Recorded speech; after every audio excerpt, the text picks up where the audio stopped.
मैं लड़की बनकर 5 साल तक औरतों की मसाज करता रहा, लेकिन किसी को शक नहीं हुआ कि मैं एक मर्द हूँ। एक दिन बहुत अमीर औरत ने मुझसे मसाज करवाया और उसने मुझे अपने घर हमेशा के लिए रख लिया और रोज़ाना मुझसे मसाज करवाती। एक दिन मैं मसाज कर रहा था कि मुझ पर तेल की बोतल गिर गया। उस औरत ने मुझे अपने कपड़े दिए और कहा कि चेंज कर लो। मैं घबरा गया। जब मैं उसके सामने कपड़े बदलने लगा तो मेरे पैरों के नीचे से ज़मीन निकल गई, क्योंकि मैं एक गरीब इंसान था। इंटर करने के बाद मैंने नौकरी की तलाश शुरू कर दी, क्योंकि पढ़ने के लिए मेरे पास पैसे नहीं थे। लेकिन मुझे नौकरी न मिलने की सबसे बड़ी वजह ये थी कि मेरा अंदाज अलग था। मैं तीसरी जिन्स का तो बिल्कुल भी नहीं था।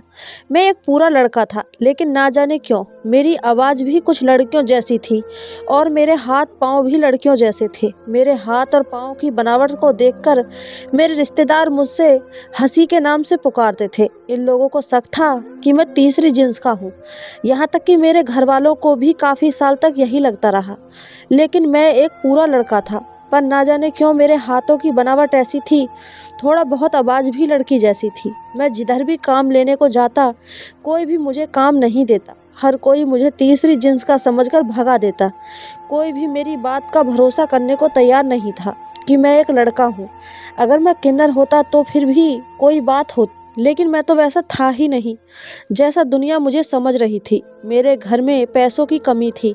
मेरे घर वालों ने भी मुझे बहुत परेशान करके रखा हुआ था। वो लोग भी मेरी जात से नफरत करते थे, क्योंकि उनको भी मैं अजीब लगता था। मेरी माँ कहती थी कि तू तो न बेटा निकला न बेटी निकली। तुम्हारी बनावट बेटी जैसी होती तो तुम्हें कहीं नौकरी मिल जाती और हमारा गुजारा होता, या तुम पूरा बेटा होते, घर में कमा कर देते। लेकिन तू तो कहीं की नहीं है। ये कोई और नहीं बल्कि मेरी माँ ही कह रही थी। जब दुनिया इंसान का साथ छोड़ देती है तो उसकी माँ उसका साथ देती है, लेकिन मेरी माँ तो माँ है और वही मुझे गलत इंसान ठहरा रही है। समय गुजरता गया और मेरी उम्र 22 साल की हो गई और मैं परेशान था। मैंने उसी परेशानी में अपना घर छोड़ दिया और दूसरे शहर आ गया। दूसरे शहर आकर भी नौकरी के लिए धक्के खाता रहा, लेकिन मुझे कहीं भी नौकरी नहीं मिली। मुझे एक इंसान ने हिम्मत दिलाई, जिसका एक मसाज सेंटर था और वो मर्दों का एहसास करता था। उसने मुझे कहा कि तुम ये काम करो। मैंने उसके सेंटर में काम करना शुरू कर दिया, लेकिन वहाँ भी सबने मुझे तीसरी जिन्स का समझकर सबने मेरा बहुत मजाक उड़ाया।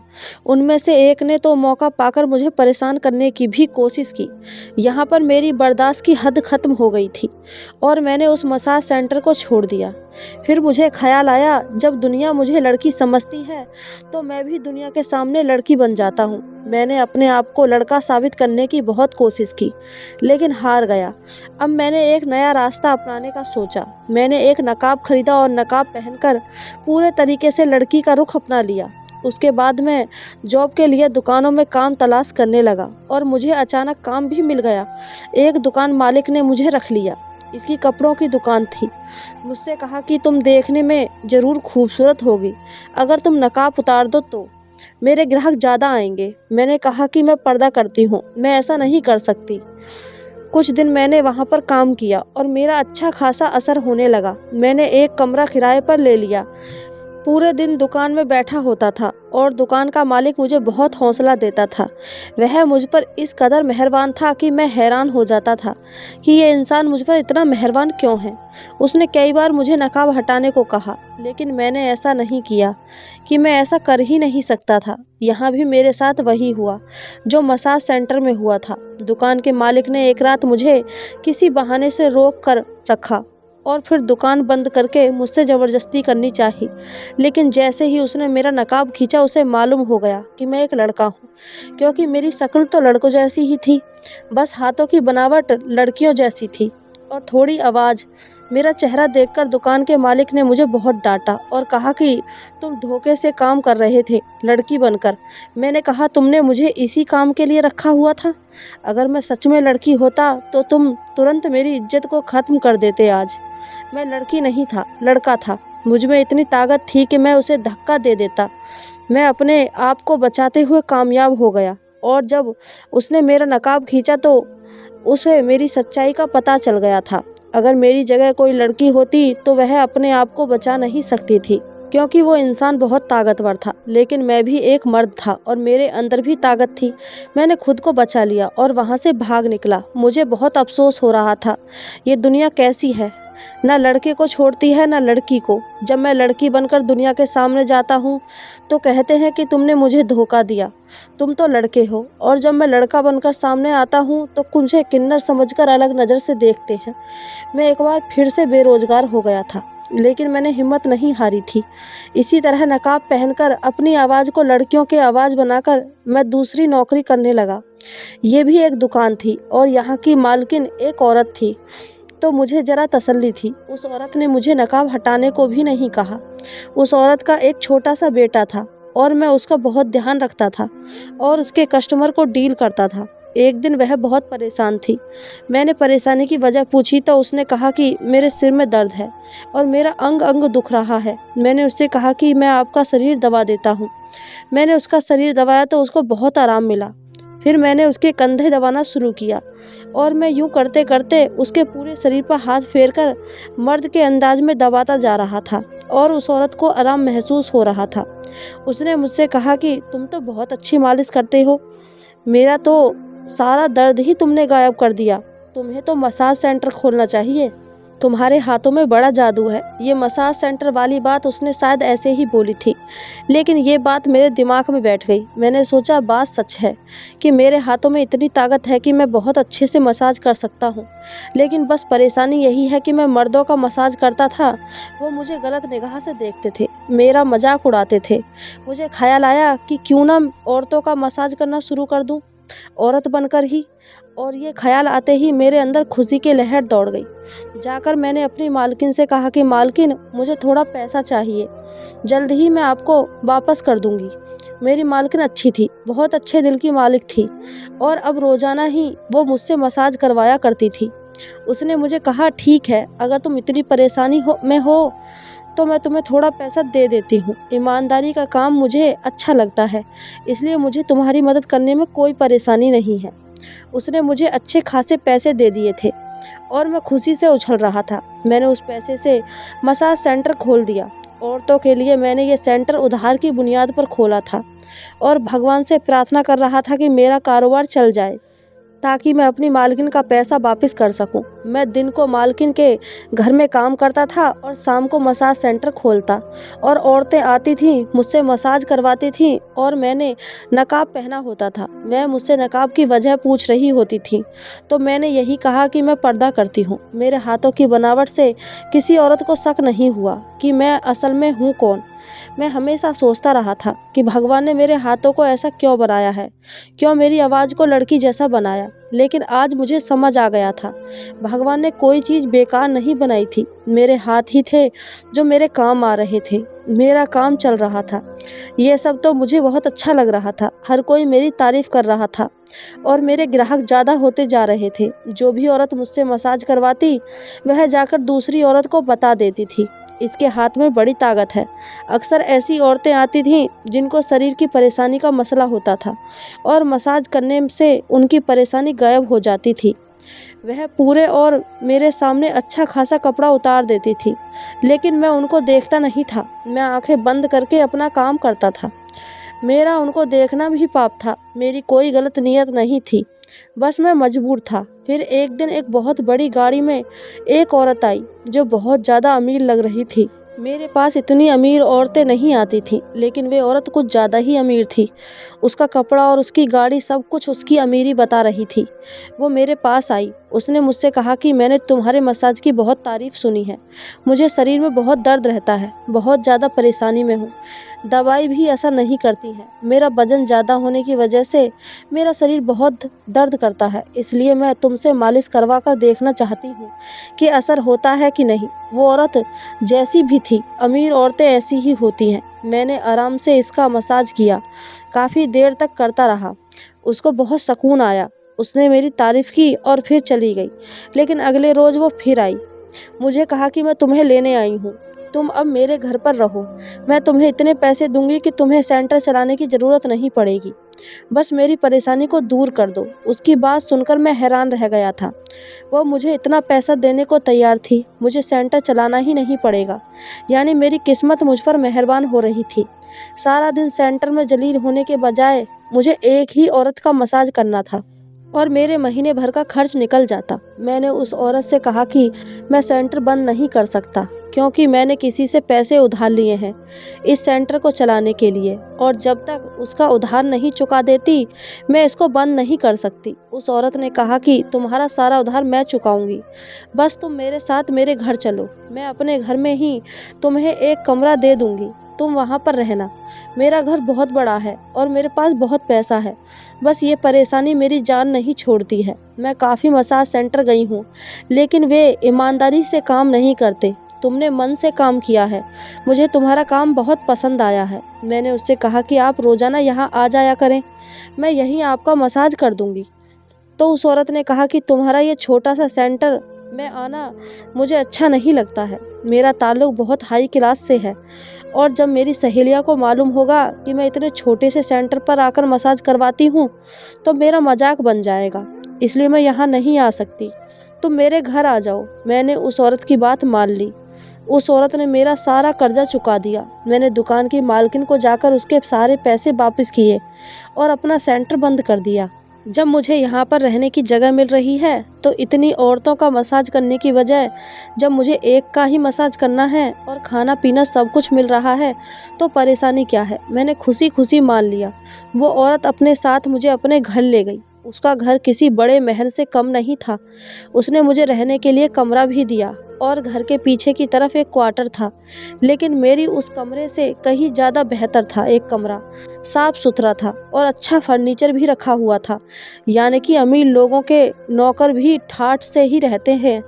मैंने वहाँ पर अपना सामान रखा और मैंने भगवान से प्रार्थना की, आपने मुझे इतना अच्छा मौका दिया था, मैं जानबूझकर उस औरत को धोखा नहीं दे रहा था।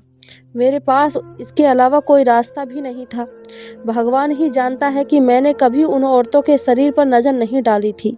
वो औरत रोज़ाना रात को मसाज करवाया करती थी और मैं आंखें बंद करके उसका मसाज कर रहा था। वो मुझसे कहती थी कि तुम दिन रात नकाब में क्यों रहती हो? तो मैंने कहा कि बस मेरी आदत है। उस औरत ने कहा कि ठीक है, तुम्हारा पर्दा है, लेकिन एक औरत से औरत का क्या पर्दा, मैं तुम्हारा चेहरा देख सकती हूँ। मैंने कहा कि मेरा चेहरा जला हुआ है, मैं अपना चेहरा किसी को नहीं दिखाना चाहती। इस तरह की बात करके मुझे शर्मिंदा ना करें। मुझे शर्मिंदगी होती है जब लोग मेरा जला हुआ चेहरा देखते हैं। किसी ने दुश्मनी निकालने के लिए मेरे चेहरे पर तेजाब फेंक दिया था। इस वजह से मेरा चेहरा देखने के काबिल नहीं है और मैं किसी को दिखाना भी नहीं चाहती। मेरी दुखती नस पर हाथ ना रखें तो बेहतर होगा। उसने कहा कि मुझे बहुत अफसोस है कि किसी ने तुम्हारे चेहरे पर तेजाब फेंककर तुम्हारा चेहरा जला दिया। चलो ठीक है, मैं तुम्हारा दिल नहीं दुखाती, लेकिन किसने किया? उस औरत ने जब ये सवाल किया तो मैं सोच में पड़ गया। मैंने कहा कि एक लड़के ने मुझसे शादी करने को कहा था और मैंने उसका रिश्ता ठुकरा दिया। उसके बाद उसने बदला लेने के लिए मेरे चेहरे पर तेजाब फेंककर जला दिया कि मैं किसी और से शादी नहीं कर सकूं। उस लड़के ने मुझसे बहुत बड़ा बदला लिया। इस हादसे के बाद मेरी ज़िंदगी बर्बाद हो गई और इसलिए मैं अपना चेहरा दुनिया से छिपा कर रखती हूँ, और यही वजह है कि मेरी अब तक शादी नहीं हुई है। मैं अब ये काम करने पर मजबूर हूँ क्योंकि मुझे ये काम बहुत अच्छे से आता है। मेरे हाथों में ताकत है क्योंकि भगवान ने मुझे दी है। मैं उससे फ़ायदा उठाना चाहती हूँ। मैंने एक कहानी अपने चेहरे और नकाब को लेकर उस औरत को सुना दी ताकि उसे मेरी बात पर भरोसा हो जाए, और मैंने इतने अच्छे से झूठ बोला था कि उसे भरोसा हो गया। उसने मुझसे कहा कि सच में तुम्हारे हाथों में ताकत है, तुम्हारे हाथ भी बहुत खूबसूरत बनावट के हैं। तुम पहले बहुत खूबसूरत चेहरे की लड़की रही होगी, लेकिन मुझे अफसोस बहुत है तुम्हारे साथ यह हादसा हो गया। लेकिन मुझे फ़ायदा हो रहा है तुम्हारे मसाज से। मेरी परेशानी में बहुत कमी आई है। उस औरत ने मेरी बात पर भरोसा कर लिया और मुझे भी आराम हो गया, क्योंकि अफसोस भी हो रहा था कि अपनी पहचान दुनिया से छिपानी पड़ रही है। हालांकि इसमें मेरा कोई कसूर नहीं था। मुझे झूठ बोलते हुए शर्मिंदगी भी हो रही थी, लेकिन मैं बहुत मजबूर था। मैं कुछ पैसे अपनी माँ को भेजने लगा। मुझे पेट भरना था, अपना और अपने घर वालों का। लोग सच कहते हैं, इस पेट को भरने के लिए इंसान क्या कुछ नहीं करता। मैंने जो रास्ता अपनाया था, लेकिन फिर भी पूरी ईमानदारी से अपना काम कर रहा था। लड़का बनकर जाता तो लोग मेरे पीछे पड़ जाते, लड़की बनकर जाता तो भी लोग मेरे पीछे पड़ जाते हैं। इसलिए मैंने सोचा कि मर्द तो दोनों सूरतों में मुझे ही नुकसान पहुंचाएंगे, कोई औरत मुझे नुकसान नहीं पहुंचा सकती। इसलिए मैंने औरत के साथ काम करने का फैसला कर लिया। लेकिन मेरी असलियत उस औरत से ज़्यादा दिन छुपी न रह सकी। एक दिन मैं उसका मसाज कर रहा था कि अचानक से तेल की शीशी जो मेरे हाथ में थी वो मेरे पूरे कपड़ों पर गिर गई। मैं परेशान हो गया, वही मालकिन भी परेशान हो गई। उसने कहा, तुम्हारे कपड़े तो खराब हो गए हैं। मैंने कहा, मैं कपड़े बदल कर आती हूँ। उसने कहा कि कहीं जाने की ज़रूरत नहीं है, यहाँ अलमारी में मेरा सूट पड़ा है, उसे निकाल कर पहन लो। मैंने कहा, नहीं, मैं नहीं पहन सकती आपके कपड़े, मैं अपने कमरे में जा रही हूँ। उसने ज़बरदस्ती अपना जोड़ा निकाल कर मुझे दे दिया और कहा कि कपड़े बदल लो। मैं परेशान हो गया था, मैं उसके सामने कैसे कपड़े बदलता, वहाँ वॉशरूम भी नहीं था। ये कमरा सिर्फ मसाज के लिए उस औरत ने रखा हुआ था। मैंने बाहर जाने को कहा तो उसने कहा कि अगर मैंने उसके सामने कपड़े नहीं बदले तो आज ही नौकरी से निकाल देगी। उसकी बात सुनकर मैं परेशान हो गया, क्योंकि उसकी नौकरी से मुझे बहुत फ़ायदा हो रहा था। मैं मुफ्त में खा पी रहा था, मुझे घर भी मुफ्त में मिला था। मुझे इतने पैसे मिल रहे थे कि मैं अपने घर वालों को भी पैसे भेज दिया करता था। मुझे ज़्यादा मेहनत नहीं करनी पड़ती थी, मुझे घर से बाहर नहीं निकलना पड़ता था, गुजरे ज़माने की बातों पर नहीं था। मुझे यहाँ हर चीज़ का आराम था और मैं उस आराम को कभी खोना नहीं चाहता था। लेकिन उस औरत की जिद थी कि मुझे उसके सामने कपड़े बदलूं। मैंने उससे कहा कि मैं आपके सामने कपड़े नहीं बदल सकती हूँ। आप अच्छी तरह से जानती हैं कि मैं अपना चेहरा छुपा कर रखती हूँ, तो मैं अपना शरीर आपके सामने कैसे खोल सकती हूँ। मेरी बात सुनकर उसके चेहरे पर मुस्कुराहट बिखर गई। उसने कहा कि मुझे तुम्हारी असलियत मालूम हो गई है, मुझे पता चल गया है कि तुम लड़की नहीं लड़का हो, इसलिए मैं तुमसे ये कह रही थी कि तुम खुद अपने मुंह से कह दो। उस औरत की बात सुनकर मैं हैरान हो गया, यानी कि वह पहचान गई थी। वो इतनी चालाक थी, वरना आज तक मैंने इतनी सफाई से काम किया था कि किसी को भी शक नहीं हुआ था कि मैं कौन हूँ। लेकिन उस औरत को शक हो गया, बल्कि उसे यकीन था। उसकी बात सुनकर मैंने रोना शुरू कर दिया। शर्मिंदगी से मेरा बुरा हाल हो गया था कि ज़मीन फट जाए और मैं ज़मीन के अंदर समा जाऊं। मैंने जितना उस चीज़ को छुपाने की कोशिश की, अब सारा भेद उस औरत के सामने खुल गया था। उसने मुझसे कहा कि रोना बंद करो और मुझे बताओ कि तुमने ऐसा क्यों किया। मैंने उसे सारी बात बता दी, शुरू से लेकर ज़माने ने मेरे साथ कैसा व्यवहार रखा। जब मैं लड़का बनकर जाता तो लोग मुझे भगा देते और मुझ पर अलग नज़र रखते थे, और मैं लड़की बनकर जाता तब भी मेरे साथ बुरा ही होता था। इसलिए मैंने सोचा कि मैं औरत के साथ औरत बनकर रहूं, ताकि कोई परेशानी ना हो। मैंने किसी के साथ कभी कोई गलत काम नहीं किया। मैं आंखें बंद करके मसाज करता था। आप जानती हैं कि गरीबी का मारा इंसान बहुत मजबूर हो जाता है कि वो कुछ भी कर जाता है। काश कि आप जैसे अमीर लोग समझ पाते, लेकिन मुझे पता है कि आप नहीं समझेंगे कि मेरी बात। मैं खुद यहाँ से जाता हूँ। मैं जाने लगा तो उसने मुझे कहा कि मुझे तुम्हारी परेशानी का अंदाज़ा हुआ है। जो कहानी तुमने सुनाई है वह यकीनन एक दर्दनाक दास्तान है। तुम कितने मजबूर थे मुझे पता है। मुझे कुछ दिन पहले ही पता हो गया था तुम लड़की नहीं लड़का हो, और इसलिए मैंने जानबूझकर तेल तुम्हारे कपड़ों पर गिरा दिया। मैं तुम्हें गलत समझ रही थी, लेकिन अब मुझे पता चल गया है कि तुम गलत नहीं हो। तुमने जो किया मजबूरी में किया। मैं तुम्हारी मदद करना चाहती हूँ और मैं तुमसे मसाज तो नहीं करवाऊंगी, क्योंकि मुझे मालूम हो गया है कि तुम एक लड़की नहीं लड़का हो। लेकिन मेरे पास तुम्हारे लिए और काम है। तुम्हारा ईमानदार व्यवहार मुझे बहुत अच्छा लगा। तुमने कोई गलत काम नहीं किया है। तुम्हारी मजबूरी समझते हुए मैं तुम्हें नौकरी दे रही हूँ। उस औरत की बात सुनकर मुझे खुशी हुई। मैंने पूछा कि मेरे लिए क्या काम है। उसने कहा कि तुम्हें मेरे घर की रखवाली करनी होगी। वे किसी और पर भरोसा नहीं करती। मैंने जितने दिन तुम्हें अपने घर में रखा तुमने कोई चोरी नहीं की। बहुत अच्छे तरीके से तुम यहाँ रह रहे हो। आज के बाद तुम मेरे घर की रखवाली करना। मैं घर से बाहर होती हूँ तो मुझे डर होता है कि मेरे दूसरे नौकर चोरी करेंगे या मेरे पति दूसरी औरतों को घर ले आएंगे। मेरे जाने के बाद मेरे घर में क्या होता है, मेरा पति और मेरे बच्चे क्या करते हैं, वो सब तुमको मुझे बताना होगा। तुम्हें आंखें चार करके मेरे घर पर नज़र रखनी है, बस इतना सा तुम्हारा काम है। मालकिन की बात सुनकर मैं खुश हो गया। ये काम तो मेरे लिए बहुत आसान था कि मुझे सब कुछ यहाँ पर देखना होगा और मुझे रखवाली करनी होगी। मालकिन ने मुझसे कहा कि ये नकाब पहनने की भी ज़रूरत नहीं है, तुम अपने मर्दाना कपड़ों में काम कर सकते हो, तुम्हें कोई कुछ नहीं कहेगा। इस बात ने मुझे और खुशी दी थी। मैं लड़कों के कपड़ों में ही काम करता था। मैं दिखने में भले ही लड़की जैसा था, लेकिन मेरे अंदर ताकत लड़कों वाली ही थी। मैं किसी भी चोर डाकू का मुकाबला कर सकता था। इसलिए मेरा कारोबार एक बार फिर से चल पड़ा। मैंने पूरी ईमानदारी से काम किया। यहाँ पर मेरा रहना और खाना पीना मुफ्त और मुझे पैसा भी मिलता था।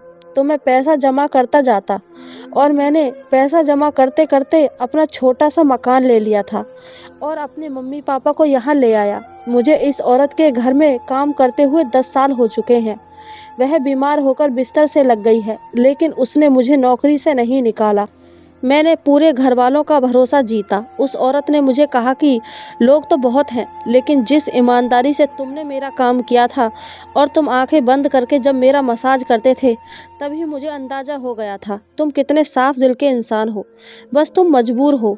तुम्हारे इसी साफ दिल को देखते हुए मैंने तुम्हें अपने घर में जगह दी।